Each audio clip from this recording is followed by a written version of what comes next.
UP की सियासत के साथ साथ कानून व्यवस्था से जुड़ी एक ऐसी खबर जो पूरे सिस्टम को हिला देगी। प्रतापगढ़ पुलिस का सच आ गया सामने। एफआईआर दर्ज, खुल्लम खुल्ला घूम रहा लुटेरा। पीड़ित राजेश का चिल्ला चिल्ला कर बुरा हाल, लुटेरे पर मेहरबान पुलिस अभी तक नहीं किया गिरफ्तार। सुनिए सांगीपुर थाने की कहानी। ना आरोपी को पकड़ा गया, ना गहने वापस मिले और ना ही अभी तक राजेश को इंसाफ मिला। दोस्तों, उत्तर प्रदेश की सियासत के साथ साथ कानून व्यवस्था से जुड़ी एक ऐसी खबर है जो पूरे सिस्टम को हिला देगी। प्रतापगढ़ पुलिस का एक ऐसा कारनामा सामने आया है जिसे सुन हिल जाएंगे आप। जी हां, एक पीड़ित कई महीनों से चिल्ला रहा है, गुहार लगा रहा है, कह रहा है साहब मेरे घर में चोरी हो गई, लाखों के जेवर, नकदी सब कुछ लुट गया। लेकिन प्रतापगढ़ सांगी थाना पुलिस के कानों पर जूं तक नहीं रेंगी, जबकि नामजद है आरोपी प्रियांशु गौड़। एफआईआर में दर्ज है पूरा मामला, चोरी की वारदात, बाइक से भागने तक की पूरी कहानी। लेकिन फिर भी महीनों गुजर गए, ना आरोपी पकड़ा गया, ना गहने वापस मिले और ना ही अभी तक इंसाफ मिला। मैं राजेश पुत्र श्री सुखलाल, राम बकसपुरवा निवासी, जिसके घर दिनांक 8/5/2025 को चोरी की घटना घटित हुई। मेरी एफआईआर थाना सांगीपुर में हो चुकी है, मगर थाने के द्वारा अभी तक कोई उचित कार्रवाई नहीं की गई। एसपी साहब के आदेश पर बड़ी मुश्किल से एफआईआर दर्ज हुई, जिस पर सांगीपुर थाना पुलिस ने झूठा दिलासा दिया।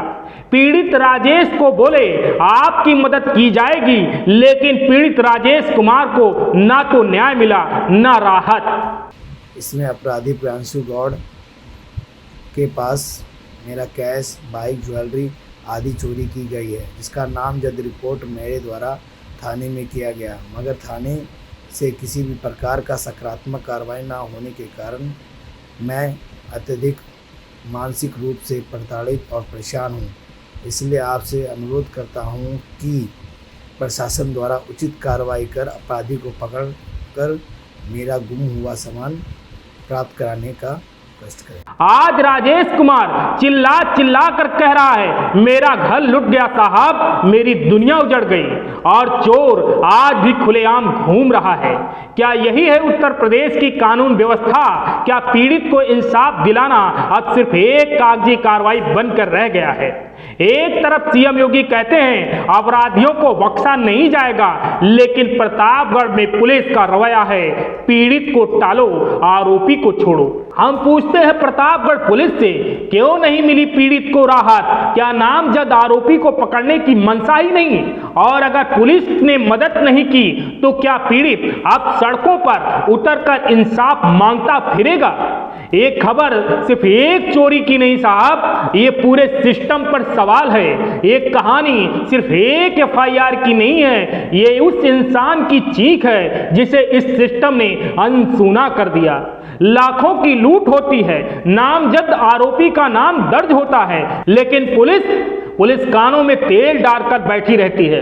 प्रतापगढ़ से उठी इस चीख ने आज कानून के रखवालों की नींद उड़ा दी है, क्योंकि अब सवाल हम पूछेंगे कैमरे के सामने और पूरे दम से।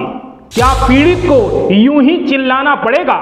क्या इंसाफ सिर्फ नेताओं की स्पीच में बटेगा, या फिर चोरी की सह में सोई हुई ये वर्दी एक बार फिर सवालों के कटघरे में खड़ी होगी? आरोपी क्यों आजाद? एफआईआर के बाद भी कार्रवाई शून्य। कब मिलेगी राजेश को राहत?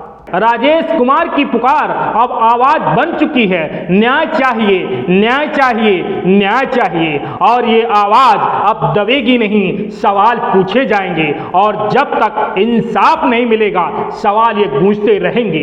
Bureau report, DK Tripathi, Saam TV digital, Uttar Pradesh. Subscribe करें साम टीवी, क्योंकि हम आ गए हैं अब आपके बीच, दिखाएंगे सत्ता के वादों और अपराधियों के एक एक कारनामे की हकीकत। और हाँ, अगर आपके पास भी हो कोई ऐसी खबर तो कमेंट करके हमें बताएं, क्योंकि बिना डर और दबाव के हम दिखाते हैं हर एक खबर डंके की चोट पर।